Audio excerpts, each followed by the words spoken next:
Raisa with High Society Cane Corso. I hope y'all are all doing well.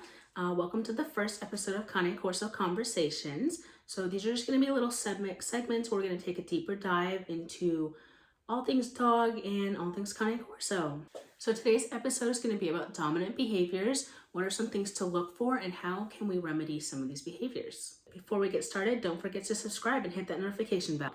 So I'm kind of going to go through a little list and with some commentary in between, and then after I'll give you all some ways that we can kind of try to backtrack it and remedy how to fix some of these situations. So number one, does your dog guard things from you, whether that be food, toys, other items? Are they growling, baring their teeth at you, or snapping?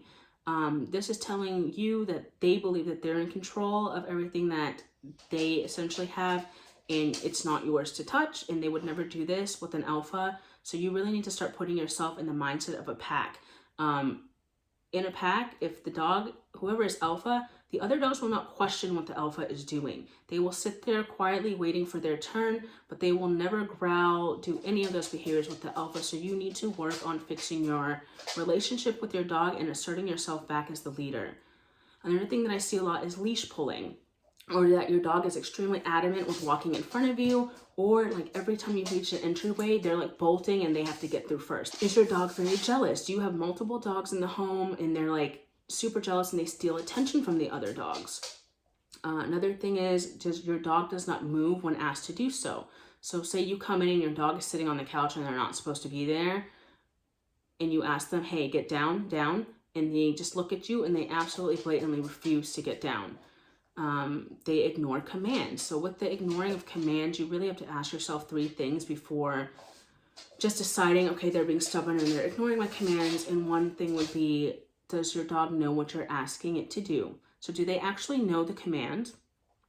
Basically with Storm, what we figured out when she was younger is that she picked up on the hand signals that we give her a lot faster than the verbal commands.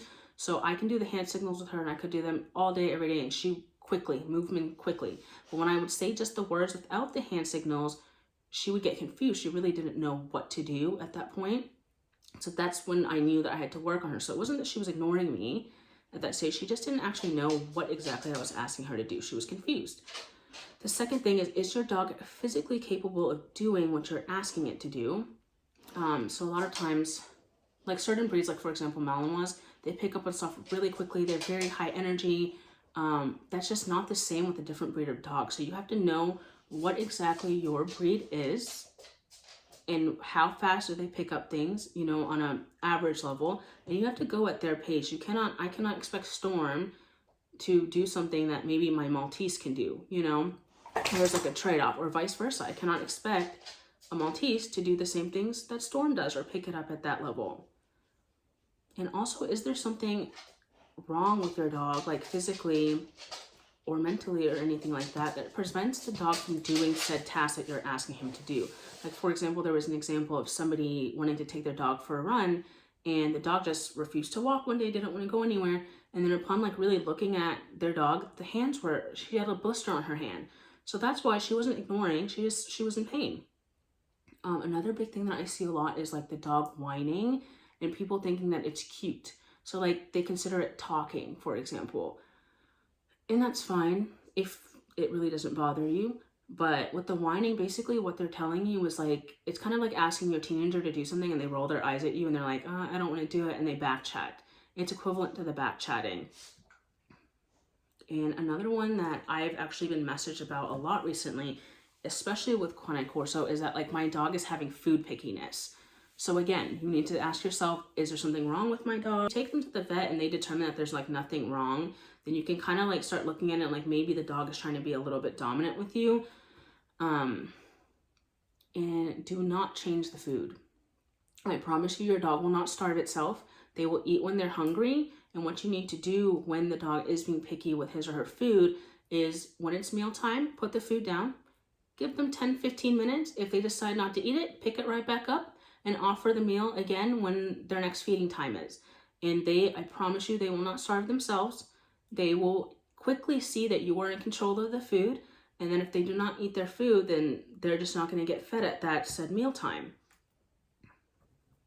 By changing the food, you're telling them that the behavior that they're exhibiting is okay, and you'll keep running into that issue. You will end up like buying a bag of food. They'll eat it for 3 days. They'll stop eating it. Then you'll change it again. And it just becomes like a headache for you and the dog, because dog stomachs also take a while to, really settle with said type of food, and changing it all the time is just not good for their digestive system either.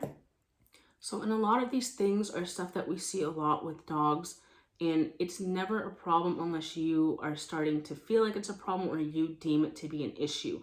I'm very strict with my dogs. I expect certain things out of them, and I like them to have certain behaviors with us in our home.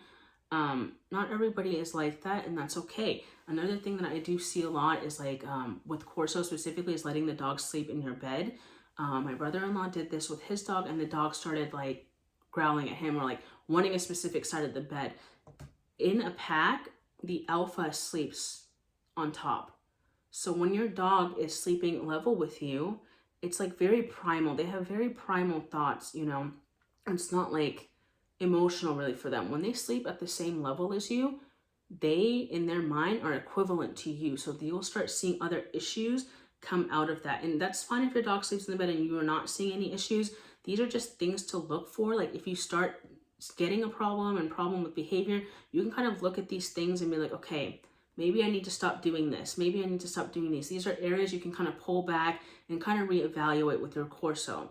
And a lot of the messages that I get and questions I ask, the dogs are mostly always between, I would say, 15 months and 18 months. And with Corsos, between that time frame, that's like their stubborn phase. That's their like adolescent teenage years where, they're growing up, they give you a little bit of pushback. They will always test you. They're very smart. They'll test you to see how much they can get away with.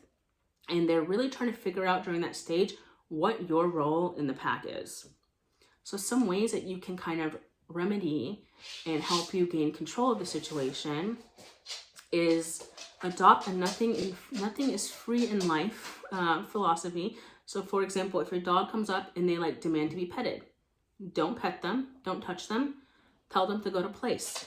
Then you can call them back, you can say sit down, and once they perform a command for you, then give them the treat, then pet them, then give them the toy. Everything that they have in their life needs to come from you so that they see you as the alpha.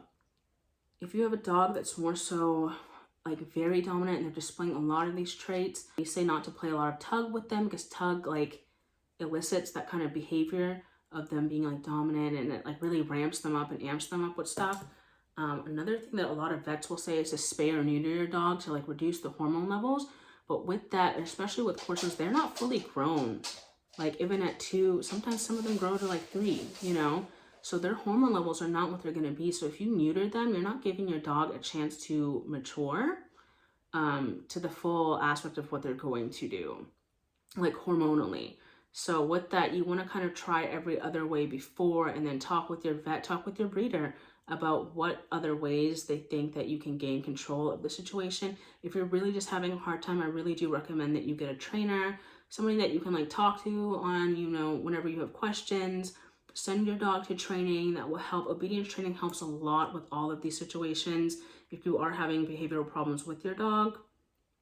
Also, I do not allow my dogs to be around the table and like begging for food, because begging for food, they wouldn't do that in a pack situation. They would just wait until it's their turn and then they would go, So with Corsos especially, because they are so smart and they really will, and not all of them, if you have a dominant Corso, if you have a stubborn one, most of the time if they see an opening, they're going to take it. So like I know here with us, like Storm is that type of person. If I'm not on her schedule for 1 day, 2 days, I can almost guarantee you that I'm going to have problems with her on the 3rd or 4th day. She's going to try it. She's not going to behave the way I want her to do. And she just slips. She slips, Especially if you if I don't do her routine for like a week, like that's like crazy to her. Like she needs to be on a strict schedule with structure. And that's just, a lot of Corsos are just like that. They really thrive on structure. They really thrive on a schedule. And if you're not able to provide that for them, it's not fair to you and it's not fair to the dog. Also, make sure you're exercising your dog properly. The Corsos are, like I would say, medium energy to high energy dogs, and not all of them, most of them are. They are a working breed, so they really thrive on having a job to do. So if they don't have a job to do and you're not exercising them mentally or physically, you'll start to see problems arise. Whether that be issues with digging, tearing up stuff in the house, you know, because they literally just have so much energy that they go nuts because they don't have an outlet for it all. But anyways, guys, I hope this was at least a little bit helpful for you. Until next time, have a great day.